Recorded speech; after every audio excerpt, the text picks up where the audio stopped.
Hi student, हमारे YouTube channel पर आपका फिर से स्वागत है। हम पढ़ रहे थे मैथमेटिक्स का टॉपिक जिसका नाम था मैट्रिक्स।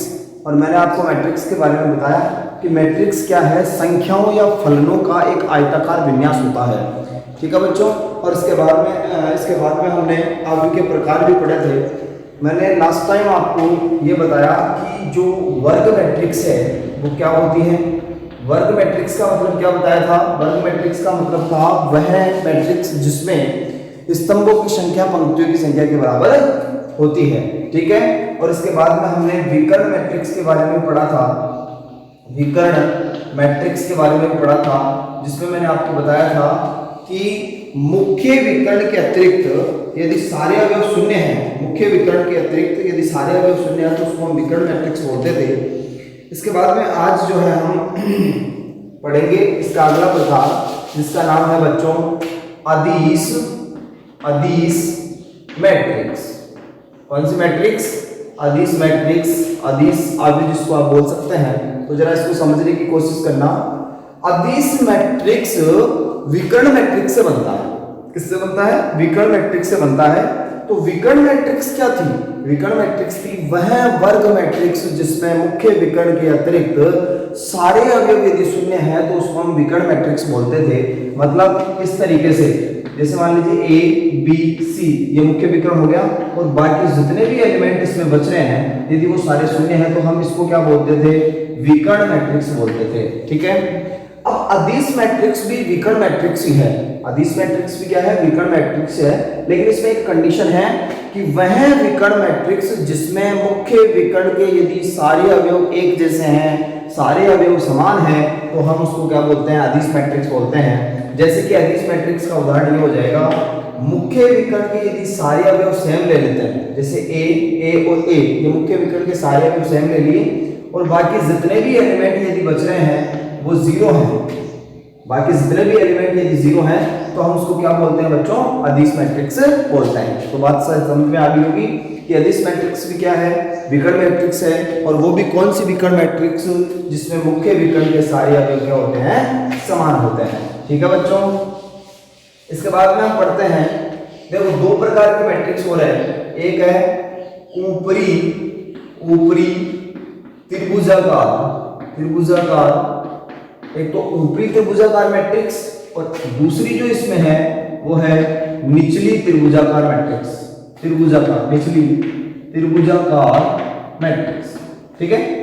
एक तो ऊपरी त्रिभुजाकार है और एक निचली त्रिभुजाकार मैट्रिक्स है। अब इन दोनों की डेफिनेशन क्या होगी? बात को जरा समझने की कोशिश करना।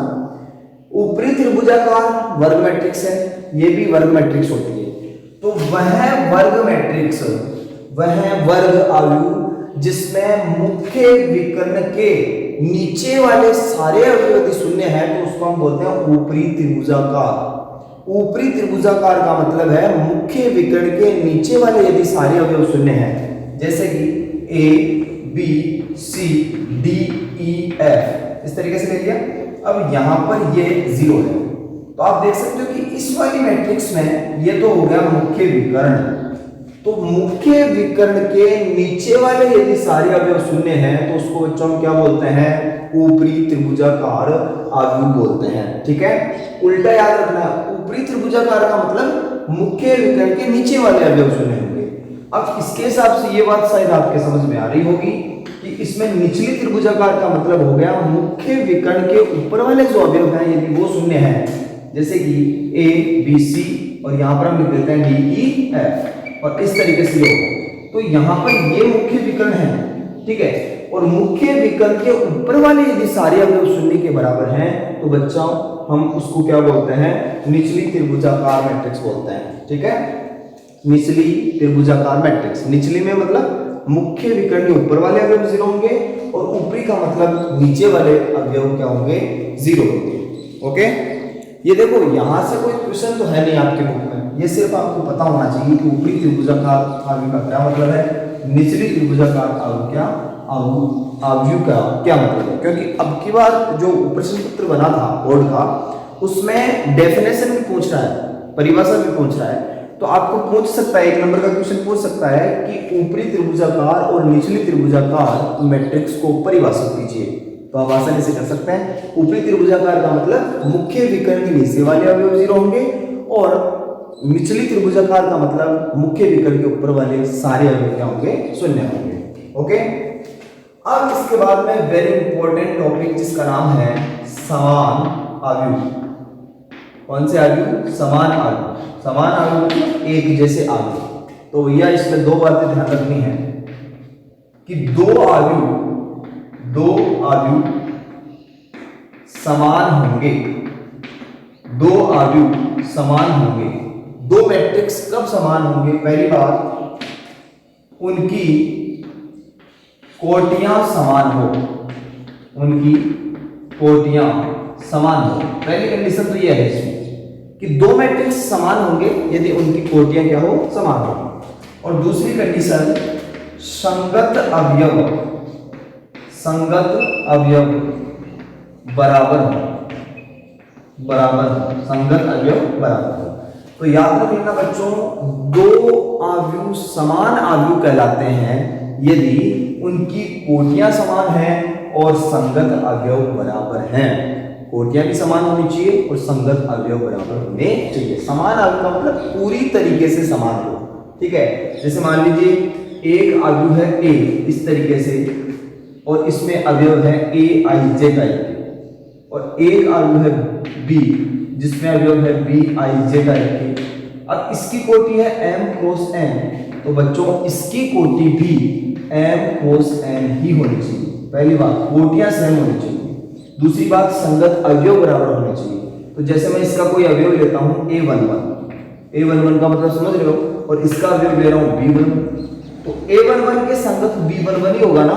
a11 का मतलब वह अवयव जो प्रथम पंक्ति और प्रथम स्तंभ में आ रहा है, और यहां पर भी वही मतलब। तो यदि a11 b11 के बराबर है, यानी कि aij बराबर होना चाहिए किसके, bij, तब समान अवयव होगा।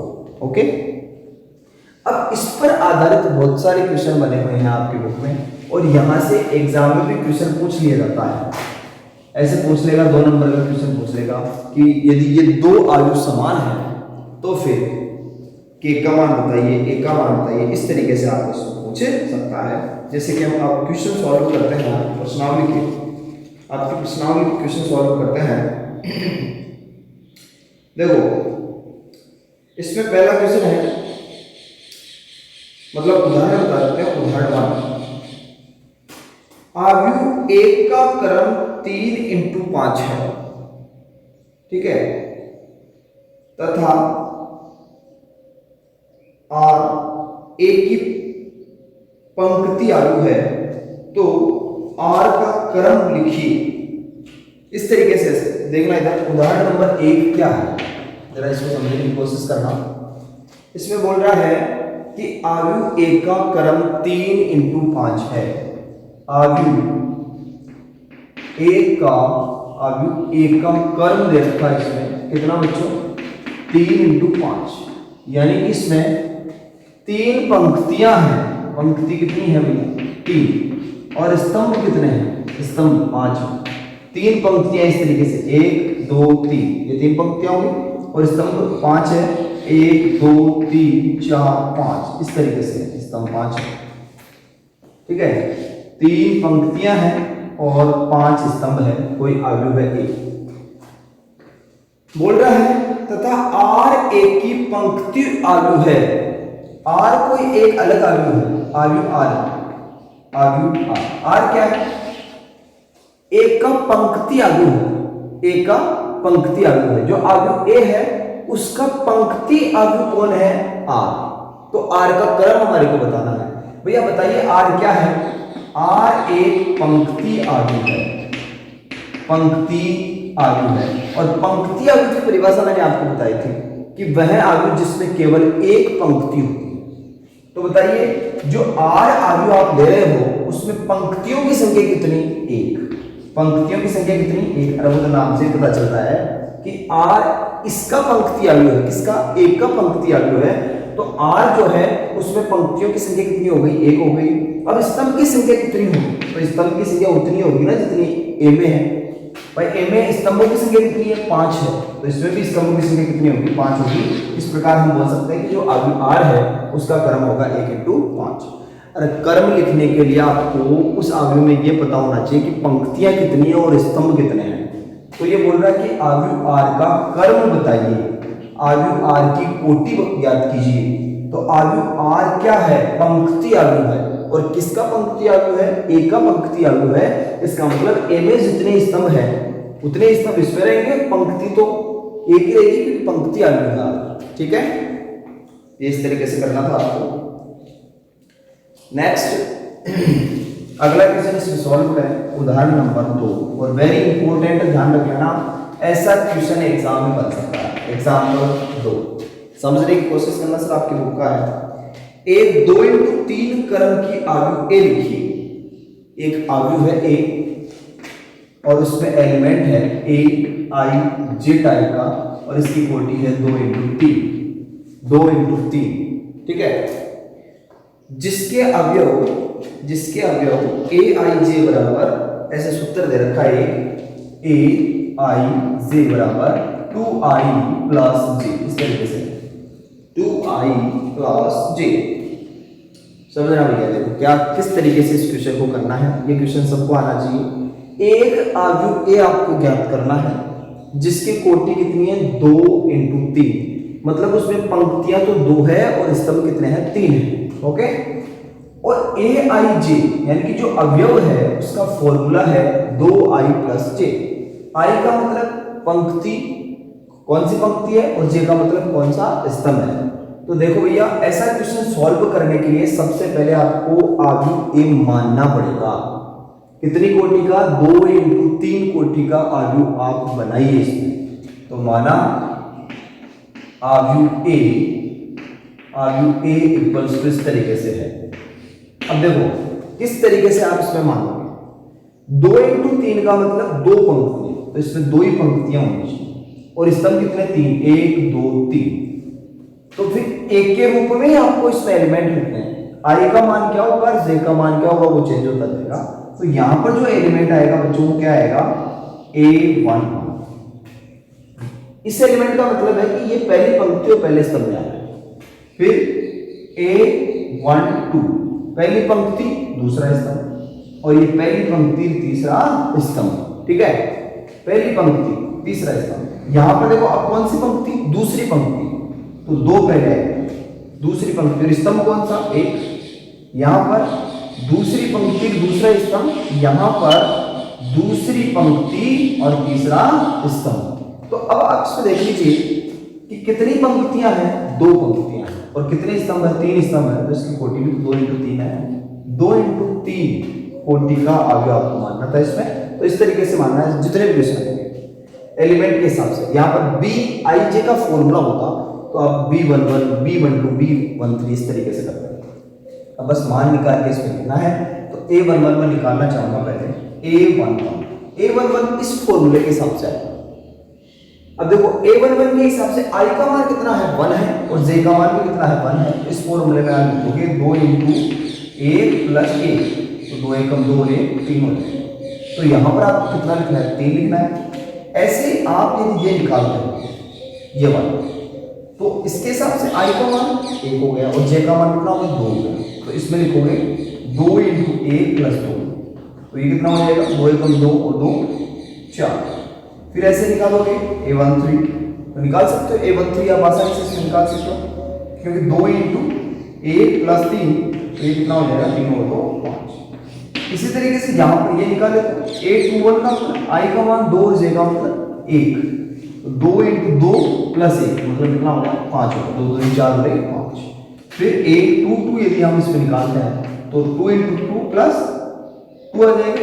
I की जगह I का मान लिखना है, J की जगह J का मान लिखना है, तो इसमें हो जाएगा 6 हो जाएगा। 2 2 4 और 2 6। और इसी तरीके से आ जाएगा 2 3, तो यहाँ पर हो जाएगा देखो 2 × 2 + 3, 2 2 4 और 3 7। तो ये सारे के सारे जो मान आपने निकाले हैं ये मान किसमें लिख दोगे? आप इसमें लिख दोगे जहाँ पर आपने आगे के माना था। तो आगे एक का जो मान आएगा वो आएगा क्या? A11 कितना है? 3, फिर आ जाएगा 4, फिर आ जाएगा 5, फिर आ जाएगा 5, फिर आ जाएगा 6, फिर आ जाएगा 7। तो इस तरीके से इसका आंसर आपको इसमें निकालना था।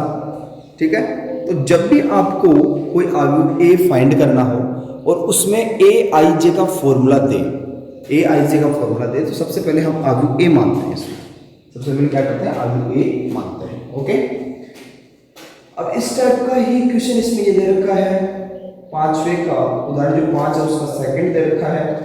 ठीक है, जो कि आपको सॉल्व करना है। सभी बच्चे इसको सॉल्व करेंगे, ध्यान में रहे, क्योंकि ये प्रश्नावली बहुत ज़्यादा सरल प्रश्नावली है। इससे सरल प्रश्नावली आपकी बुक में नहीं है, इसलिए सबको आना जरूरी है। चलो आगे पढ़ते हैं। इसके बाद में मैं ले रहा हूँ उसमें उदाहरण नंबर 3, एग्जाम्पल 3 आपकी बुक का प्रश्नावली 3 हम पढ़ रहे हैं। बोल रहे हैं कि x, y तथा z के किन मानों के लिए अवयव a तथा b समान अवयव है। देखिए बच्चों, इसमें आपको दो अवयव दे रखे हैं। एक तो a अवयव है इस तरीके से 2, 0, x + 3, ठीक है, y - 4, 4 और 6, ये तो a है। और एक b दूसरा अवयव इसमें दे रखा है 2, 0, 6, 2, 0, 6 -2, 4 और 2 z, इस तरीके से। ठीक है, ये दो अवयव। ये बोल रहा है कि x, y, z का मान ज्ञात कीजिए। x, y और z का मान ज्ञात कीजिए। कब ज्ञात करना है? जब a और b समान अवयव हो।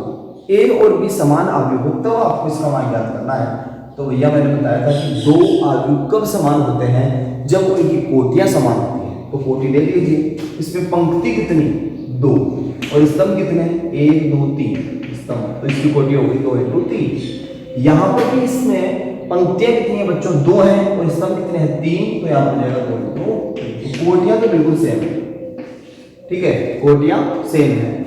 अब संगत अवयव बराबर होने चाहिए। आप इसमें लिखोगे चूंकि a तथा b समान अवयव है, समान अवयव है, इसलिए संगत अवयव बराबर होंगे। संगत अवयव बराबर होंगे। आपको ये इसमें लिखना पड़ेगा, संगत अवयव बराबर होंगे। ये बात आपको इसमें डिस्कस करनी पड़ेगी, आपको इसमें लिखना भी पड़ेगा, संगत अवयव बराबर होंगे। ओके, अब आप इसमें देखिए कोटियां तो समान है, उससे मतलब नहीं है। संगत अवयव का मतलब सेम जगह पर। देखो यहाँ पर 2 है तो यहाँ पर 2 है, ये 0 तो ये 0। संगत अवयव बराबर 4 तो यहाँ पर 4, एक जगह पर जो है। अब बताइए कि x + 3 किसके बराबर होना चाहिए? 6 के बराबर होना चाहिए। तो यहाँ पर लिख सकते हैं x + 3 = 6, एक तरह से तो ये बन जाएगी। दूसरी बात, जो y - 4 है वो किसके बराबर? -2 के बराबर होगा। और तीसरा यहाँ पर हो जाएगा 2z = 6, ये तो होगा। अब यहाँ से रिजल्ट निकाल लीजिए। x बराबर आ जाएगा कितना? 3, 1 मान, और यहाँ पर ये जाएगा तो y 4 - 2 मतलब 2, y का मान कितना आ गया? 2 आ गया। और यहाँ पर z का मान कितना आ गया बच्चों? 3। तो इस तरीके से आप इसमें x, y और z का मान निकाल सकते हो। देखो जब भी समान होता है ना, तो आप तो सीधी सी बात ये है कि इसको संगत अवयव बराबर करके करेगा। आगे इसमें हम प्रश्नावली में चलते हैं। बाकी जो क्वेश्चन बच रहे हैं आप उनको सॉल्व करें। प्रश्नावली 3.1। अब 3.1 प्रश्नावली में भी सेम ऐसे ही क्वेश्चन है। पहला क्वेश्चन दे रखा है, यदि अवयव a 2 × 4 हो तो a में अवयवों की संख्या लिखिए। एक अवयव है इस तरीके से, एक अवयव है एक जिसमें एलिमेंट है a, i, j टाइप के और इसकी कोटि है 2 × 4। एक अवयव a है जिसकी कोटि कितनी है बच्चों? 2 × 4 है। अब बोल रहा है इसमें अवयवों की संख्या कितनी होगी? तो अवयवों की संख्या तो 4 × 8 हो जाएगी। अरे अवयवों की संख्या तो वही होती है, जैसे मान लीजिए इस तरीके से कोई अवयव है, मैंने आपको बताया था a, b, c, d, e, f, इस तरीके से। अब इसकी कोटि देखो, कितनी पंक्तियां? 2 पंक्तियां। कितने स्तंभ? 3 स्तंभ। तो अवयव कितने हैं? 6 हैं। तो यहां से तो 6 ही आ रहा है। अरे 3 × 6। तो वही बात है कि जब भी आपको किसी अवयव में अवयवों की संख्या निकालनी हो तो आप क्या करोगे? जो पंक्तियों की संख्या है उसको स्तंभों की संख्या से गुणा कर देना। तो यहाँ पर कितने अवयव होंगे? 8 अवयव होंगे इस क्वेश्चन में। दूसरा क्वेश्चन है कि 4 into 4 का इकाई आव्यूह लिखिए। 4 into 4 का इकाई आव्यूह बताया था मैंने आपको। और इकाई आव्यूह भी एक तो 2 कोटि का होता है, 3 कोटि का, 4 कोटि का, 5 कोटि का, जितनी कोटि का। तो 2 कोटि का इकाई आव्यूह का मतलब वह विकर्ण आव्यूह जिसमें विकर्ण के सारे अवयव 1 के बराबर होते हैं। यहाँ पर 1 और 1 0, ये 2 कोटि का इकाई है। कितने कोटि का? 2 कोटि का। मुख्य विकर्ण के सारे अवयव 1 के बराबर और बाकी 0। 3 कोटि का क्या होगा? 1 1 1 और यहाँ पर आएगा 0। तो ये 3 कोटि का इकाई आव्यूह है। और आपको लिखना है 4 कोटि का, तो 4 कोटि का इस तरीके से हो जाएगा, इसमें आ जाएगा 0। ओके, ये 4 कोटि का इकाई आव्यूह होगा। इसमें ये आंसर होगा 4 कोटि का इकाई आव्यूह, जिसमें आपको लिखना था। आगे है क्वेश्चन नंबर 3। देखो, 2 आव्यूह हैं और दोनों के बीच में बराबर का चिन्ह दिया हुआ है। 2 आव्यूह हैं, दोनों के बीच में बराबर का चिन्ह देकर बोल रहा है किसका मान ज्ञात करो? 1 का मान ज्ञात कीजिए। इसका मान ज्ञात कीजिए, 1 का मान ज्ञात कीजिए। और ये क्वेश्चन तो बोर्ड एग्जाम में पूछा गया है। तो देखो किस तरीके से आपको इसको करना है। ये लिखा है k + 4 - 1, ठीक है। क्वेश्चन लिख रहा हूं 3k - 6 और इधर इसके इक्वल टू में जो दूसरा आव्यूह दे रखा है उसमें है 1 - 1 1 - 1 3 - 4। अब इसमें किसका मान बच्चों ये पूछ रहा है? ये बोल रहा है कि इस 1 का मान क्या होगा? तो 2 आव्यूह समान है, इसका मतलब संगत अवयव बराबर होंगे। तो संगत अवयव देख लो, k + 4 किसके बराबर होना चाहिए? 1 के बराबर होना चाहिए। तो इसमें आप क्या लिखोगे? a = k + 4। अब आपको चाहिए a का मान, इसका मान a का मान। तो a का मान कब आएगा? जब k का मान, k का मान पहले निकाल लो। तो बताओ ये किसके बराबर होगा? -4। तो k - 6 बराबर आ गया, यहाँ -4। तो ये हो जाएगा k = 6 - 4 मतलब 2। तो k का मान कितना आ गया बच्चों? 2 आ गया। आप इसमें k की जगह 2 पुट करोगे तो a = कितना आ जाएगा? 6 आ जाएगा। कितना आ जाएगा? 6 आ जाएगा। a का मान इसमें बच्चों कितना आएगा? 6 आएगा। इस तरीके से आपको ये क्वेश्चन सॉल्व करना है। देखो, सबका तरीका सेम सा रहेगा। इसमें जब भी आपको बोले कि 2 आव्यूह समान है, इसका मतलब एक ही है, कोटि बराबर होनी चाहिए, संगत अवयव बराबर होने चाहिए। बराबर कीजिए, इक्वेशन बनाइए, आंसर अपने आप आ जाएगा। इसके बाद में जो क्वेश्चन नंबर 4 है वो है 6 अवयवों वाले आव्यूह के संभावित क्रम क्या होंगे? बात को समझने की कोशिश करना सर। एक ऐसा आव्यूह है जिसमें अवयव कितने हैं? 6। अवयवों की संख्या 6 होनी चाहिए। अब अवयवों की संख्या कैसे निकालते हैं हम? कोटि को गुणा करके। तो अवयवों की संख्या 6 होने वाले आव्यूह कितने होंगे? उसकी कोटियां क्या होंगी? तो देखिए 6 × 1 हो सकता है, क्योंकि 6 × 6 ऐसा आव्यूह जिसमें 6 तो क्या हो? पंक्तियां हो। और स्तंभ कितना हो? 1 बना सकते हैं। ये देखो आव्यूह बना सकते हैं 1 2 3 4 5 6। ये देखिए पंक्तियों की संख्या 6, 1 2 3 4 5 6 और स्तंभों की संख्या 1। तो हो गया। इसी तरीके से आप क्या कर सकते हो? इसमें 2 × 3 कर सकते हो, ठीक है। 2 × 3, 3 × 2 कर सकते हो और 1 × 6 कर सकते हो। 6 × 1 2 × 3 मतलब इसके टुकड़े करना और कुछ नहीं करना। 6 × 1 2 × 3 3 × 2 और 1 × 6। ये 4 आव्यूह हम बना सकते हैं। कितने आव्यूह बना सकते हैं बच्चों? 4 आव्यूह यहाँ पर बना सकते हैं। ओके,